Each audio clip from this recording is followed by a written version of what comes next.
Hello friends, welcome to शिक्षक prep. तो friends, आज जो आपका एग्ज़ाम हुआ था सीटेट का, उसमें अभी हम हिंदी का आंसर की देखने वाले हैं। हम सारे सब्जेक्ट की आंसर की देख रहे हैं। इससे पहले मैं आपको साइंस का, सीडीपी का और संस्कृत का करवा चुकी हूँ। अभी हम हिंदी का मैच करेंगे। तो ये जो आपका है ना हिंदी, जिन भी स्टूडेंट्स का सीटेट पेपर 2 में आज फर्स्ट लैंग्वेज हिंदी था, वो लोग इसे मैच कीजिएगा, क्योंकि ये वही वाला है, लैंग्वेज फर्स्ट हिंदी वाला। तो चलिए स्टार्ट करते हैं और देख लेते हैं, और कमेंट करके आप ज़रूर बताइएगा कि आपके कितने क्वेश्चन सही हुए हैं।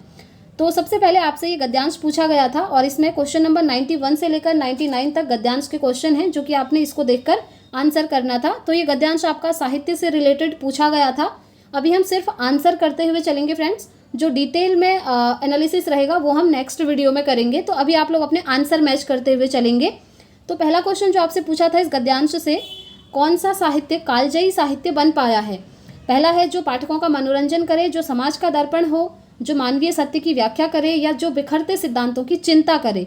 तो इसका राइट आंसर था फ्रेंड्स, जो मानवीय सत्य की व्याख्या करे। ठीक है, ऑप्शन 3 इसका राइट आंसर है।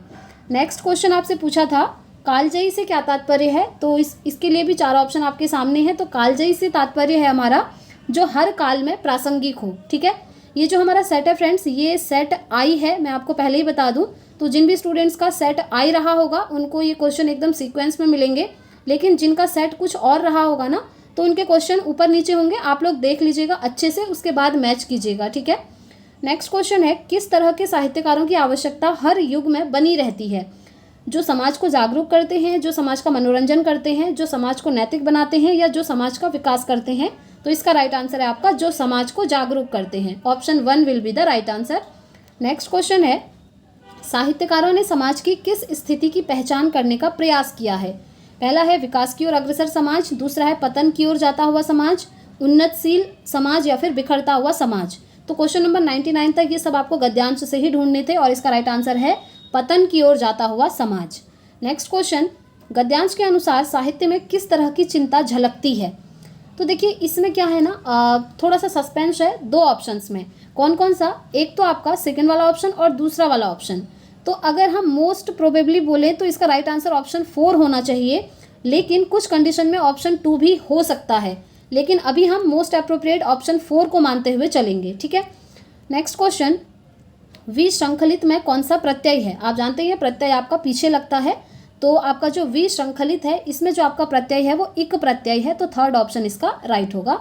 नेक्स्ट क्वेश्चन है, समाज के बदतर होने की स्थिति वाक्य में रेखांकित शब्द का अर्थ, यानी कि जो ये बदतर लिखा है इसका क्या अर्थ है ये पूछा था। तो इसका अर्थ होता है फ्रेंड्स अत्यधिक बुरा। तो 3rd ऑप्शन इसका राइट है। आगे बढ़ते हैं, नेक्स्ट क्वेश्चन, विश्वास शब्द का अर्थ है। देखिए विश्वास शब्द का क्या अर्थ है? विश्वमय, विश्व से संबंधित नियम, तत्व ज्ञान संबंधी, या निश्चित धारणा। तो इसका राइट आंसर है फ्रेंड्स निश्चित धारणा, क्योंकि विश्वास मतलब क्या होता है, हम किसी के ऊपर जैसे विश्वास करते हैं, बिलीव करते हैं, तो हम उससे रिलेटेड एक निश्चित धारणा अपने मन में बना लेते हैं। तो 4th ऑप्शन इसका राइट है। आगे बढ़ते हैं, नेक्स्ट क्वेश्चन, समाज को गति कौन प्रदान करता है? विज्ञान, तकनीकी विकास, शिक्षा, या साहित्य? तो यहाँ पर समाज को जो गति प्रदान करता है इसका राइट आंसर ऑप्शन 4 साहित्य होगा।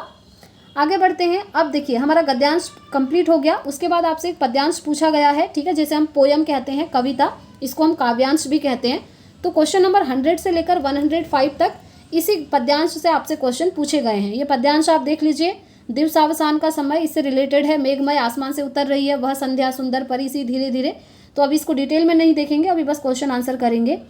तो क्वेश्चन है, दिवसावसान का संधि विच्छेद क्या है? तो इसका राइट आंसर होगा फ्रेंड्स दिवस प्लस अवसान। ऑप्शन 1 इसका राइट होगा। नेक्स्ट है, पद्यांश में किसका चित्रण हुआ है? इस पूरे पद्यांश में किस चीज़ का चित्रण है? प्रकृति का, नवचेतना का, वेदना का, या प्रेम भाव का? तो इसमें जो चित्रण है फ्रेंड्स वो प्रकृति का हुआ है। नेक्स्ट है, हृदय राज की रानी किसके लिए प्रयुक्त हुआ है? इस पूरे पद्यांश में हृदय राज की रानी किस चीज़ के लिए प्रयुक्त हुआ है? मेघ, आकाश, संध्या, या तिमिर? तो संध्या के लिए ये प्रयोग हुआ है। नेक्स्ट है, संध्या सुंदरी किस तरह के आकाश से उतर रही है? तारों भरे आकाश से, बादलों से भरे आकाश से, चंद्रमा की रोशनी से भरे आकाश से, या फिर सूर्य लालिमा से भरे आकाश से? तो इसका राइट आंसर है फ्रेंड्स बादलों से भरे आकाश से। ठीक है, 2nd ऑप्शन राइट है।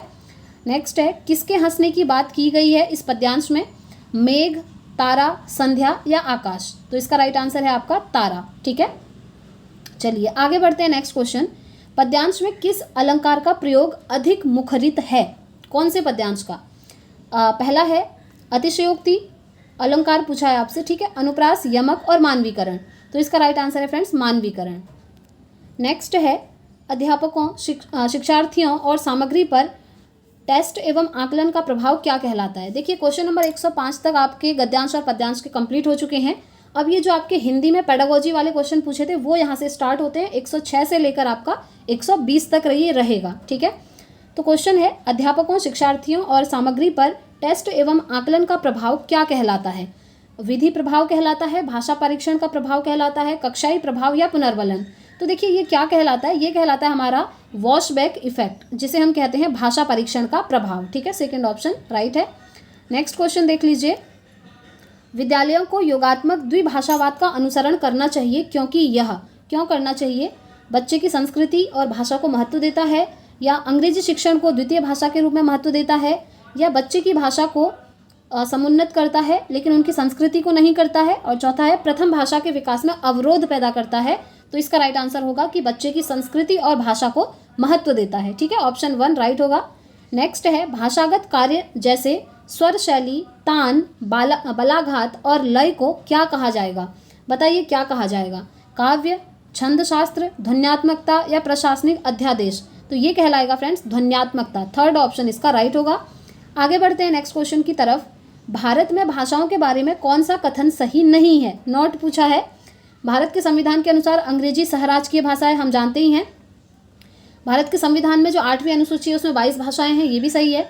हिंदी भारतीय उपमहाद्वीप की लोक भाषा है, ये हम जानते हैं, लेकिन संस्कृत आधुनिक भारतीय भाषा है, ये यहाँ पर गलत है और यही इसका राइट आंसर हो जाएगा, ठीक। आगे बढ़ते हैं नेक्स्ट क्वेश्चन की तरफ। भाषा की कक्षा में विद्यार्थी अध्यापक के निर्देशन में समूह बनाकर दिए गए टॉपिक पर एक विज्ञापन प्रस्तुत करते हैं। इस तरीके से भाषा सीखना क्या कहलाता है? सहयोगात्मक अधिगम, प्रतियोगी और प्रतिद्वंदिता, भाषाई खेल या निर्देशन और परामर्श? तो देखिए ये कहलाता है आपका सहयोगात्मक अधिगम, कोऑपरेटिव लर्निंग, जब बच्चे एक दूसरे की हेल्प करके क्लासरूम में पढ़ाई करते हैं। नेक्स्ट है एक अध्यापक ने बच्चों को रेस्टोरों से जुड़ी शब्द संपदा से परिचित कराने वाला एक काम दिया। इस पाठ का उद्देश्य क्या होना चाहिए? मतलब उन्होंने ये काम दिया, किस उद्देश्य से दिया, ये आपसे पूछा है। तो इसका राइट आंसर होगा फ्रेंड्स शिक्षार्थियों को कोश विषयक सामग्री से परिचित करवाने के लिए, ठीक है। तो option 1 will be the right answer. आगे बढ़ते हैं नेक्स्ट क्वेश्चन। अधिगम का कौन सा मत इस बात में विश्वास रखता है कि मौखिक या अमौखिक भाषा आदत निर्माण की प्रक्रिया में, आगे देख लेते हैं, माध्यम से आती है? तो इसका राइट आंसर क्या होगा? उपयोगितावाद, व्यवहारवाद, संज्ञानात्मकवादी या अंतःक्रियात्मकवादी? तो इसका राइट आंसर होगा व्यवहारवादी, जिसे हम इंग्लिश में कहते हैं बिहेवियरिस्ट, ठीक है। सेकंड ऑप्शन इसका राइट होगा। आगे बढ़ते हैं नेक्स्ट क्वेश्चन। किसी भी कहानी का समय और स्थान क्या कहलाता है? थीम कहलाता है, सेटिंग कहलाता है, कथानक कहलाता है या क्लाइमैक्स कहलाता है? क्लाइमैक्स मतलब होता है अंत, ठीक है। तो इसका राइट आंसर होगा हमारा सेटिंग। सेकंड ऑप्शन इसका राइट होगा। आगे बढ़ते हैं नेक्स्ट क्वेश्चन की तरफ।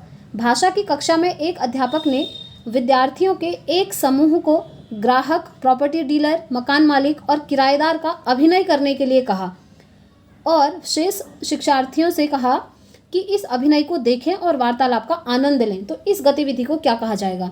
देखिए ना ही ये ड्रामा है, ना ही निर्देशन है और अभिनय की कक्षा नहीं कहेंगे, इसको हम कहेंगे फ्रेंड्स रोल प्ले, क्योंकि कुछ बच्चे तो अभिनय कर रहे हैं और कुछ बच्चे उसको देख भी रहे हैं, ठीक है। तो ये हमारा रोल प्ले कहलाएगा। ऑप्शन 1 इसका राइट होगा। तो जिन भी स्टूडेंट्स ने रोल प्ले टिक करा है उनका ये सही होगा, ठीक। आगे बढ़ते हैं नेक्स्ट क्वेश्चन की तरफ।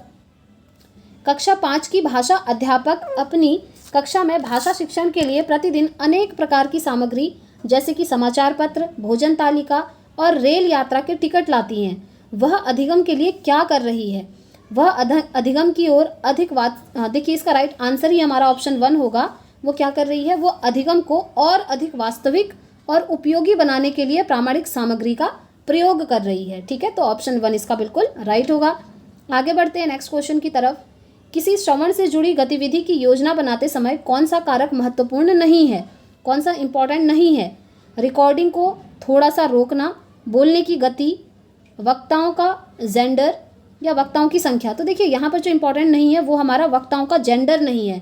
बोलने वाला महिला है या पुरुष है ये बिल्कुल भी इम्पॉर्टेंट नहीं है। अभी मैं आपको ये एनालिसिस करा रही हूँ, ये मैटर नहीं करता है कि अभी आपको कोई फीमेल एनालिसिस करवा रही है या कोई मेल पर्सन एनालिसिस करा रहा है। इंपॉर्टेंट ये है कि आप लोग एनालिसिस देख रहे हैं और समझ रहे हैं, है ना। तो किसी भी चीज़ में ये जो मेल फीमेल वाली चीज़ें होती हैं ये बिल्कुल भी इंपॉर्टेंट नहीं होती हैं। तो इसका राइट आंसर ऑप्शन थर्ड हो जाएगा। आगे बढ़ते हैं, नेक्स्ट क्वेश्चन। भारत में बहुभाषावाद के संदर्भ में अध्यापक के लिए क्या समझना जरूरी है? संप्रेषण से सामाजिक संबद्धता स्थापित होती है। दूसरा है, अल्पसंख्यक भाषाओं को प्रभुत्वशाली भाषाओं में मिला देना चाहिए। विविधता भरे समाज में एक भाषा नीति बनानी चाहिए। नहीं, ये सब नहीं करना है। भाषा अस्मिता संस्कृति भिन्न भिन्न अस्तित्व नहीं। इसका राइट आंसर होगा फ्रेंड्स, संप्रेषण से सामाजिक संबद्धता स्थापित होती है। ठीक है, तो ऑप्शन 1 इसका राइट है। नेक्स्ट है, भाषा के कौन से कौशल ग्राह्य कौशल हैं? ग्राह्य कौशल मतलब जहाँ पर बच्चे ग्रहण करते हैं सिर्फ, तो ग्राह्य कौशल इसमें कौन कौन से हैं? हमारे श्रवण और पठन हैं। ठीक है, जब देखिए, जब आप सुन रहे हैं और साथ में पढ़ रहे हैं तब आप ग्राह्य हैं, आप रिसीव कर रहे हैं। लेकिन जब आप बोलेंगे और लिखेंगे ना, तब आप क्या करेंगे? तब आप प्रोड्यूस करेंगे, वो प्रोड्यूस होता है। और जब हम ग्रहण करते हैं, ग्राह्य करते हैं, वो होता है हमारा रिसीव करना। तो जहाँ पर हम एक्टिव होते हैं वो प्रोड्यूस होता है, और जहाँ पर हम सिर्फ रिसीव करते हैं चीज़ों को, वो ग्राह्य होता है, हम ग्रहण कर रहे होते हैं। ठीक है, तो इसका राइट आंसर ऑप्शन 4 हो जाएगा, श्रवण और पठन। आगे बढ़ते हैं, नेक्स्ट क्वेश्चन। ये हमारा लास्ट सेकंड क्वेश्चन है। तो क्वेश्चन है, श्रवण में क्या शामिल है? ध्वनि सुनना, ध्वनियाँ जैसी हैं तदनुसार डिकोड करना, विषय वस्तु के बारे में अनुमान लगाना, विषय के पूर्व ज्ञान का इस्तेमाल करना, या ध्वनियों की पहचान करना और उनसे अर्थ निकालना। तो देखिए फ्रेंड, श्रवण मतलब होता है सुनना। तो सुनने से रिलेटेड जब भी आपका क्वेश्चन आए तो आंसर ये होता है कि जो ध्वनि आप सुन रहे हैं उसको पहचानना और उस ध्वनि का अर्थ निकाल पाना। तो इसीलिए 4th ऑप्शन इसका बिल्कुल राइट हो जाएगा। आगे बढ़ते हैं, और ये आज का हमारा हिंदी भाषा का लास्ट क्वेश्चन है। तो यहाँ पर आपको मैच करना है बेसिकली, तो मैं आपको डायरेक्टली आंसर बता देती हूँ। इसका राइट आंसर होगा ऑप्शन 1, यानी कि संप्रेषणात्मक भाषा शिक्षण जो है आपका, वो सामाजिक रूप से स्वीकृत और संदर्भ के अनुरूप भाषा होता है। प्रत्यक्ष विधि की अगर हम बात करें तो ये व्याकरण को आगमनात्मक तरीके से पढ़ाता है। अगर हम व्याकरण अनुवाद की बात करें तो ये लिखित साहित्यिक सामग्री, और अगर हम लास्ट वेस्ट की नवीन विधि की बात करें तो ये क्या है? हमारा मौन पठन है। इस तरीके से ऑप्शन 1 इसका राइट हो जाएगा। तो फ्रेंड्स, जिन भी स्टूडेंट्स का आज 7 जुलाई को जो सीटेट का पेपर हुआ है, तो उनका पेपर 2 में अगर लैंग्वेज हिंदी रहा है, लैंग्वेज फर्स्ट अगर हिंदी रहा है, तो वो लोग इसे मैच कर लीजिएगा अच्छे से, और कमेंट करके अपना स्कोर ज़रूर बताइएगा फ्रेंड्स। और अगर आपको ये PDF चाहिए ना, तो आप टेलीग्राम ग्रुप को ज़रूर ज्वाइन कर लीजिएगा। वहाँ पर मैंने ये शेयर कर दिया है, सारे सब्जेक्ट के इसमें क्वेश्चन पेपर इंक्लूडेड हैं। और साथ में आप जानते हैं सीटेट की हमने प्रिपरेशन भी करी थी, और आगे भी आने वाले सीटेट की हम इसी तरीके से प्रिपरेशन करते रहेंगे। तो इस वीडियो में इतना ही रखते हैं फ्रेंड्स। अब हम दूसरे पेपर का एनालिसिस कर लेते हैं। संस्कृत और इंग्लिश बचा हुआ है, उसको कर लेते हैं। मिलते हैं नेक्स्ट वीडियो में। Thanks for watching.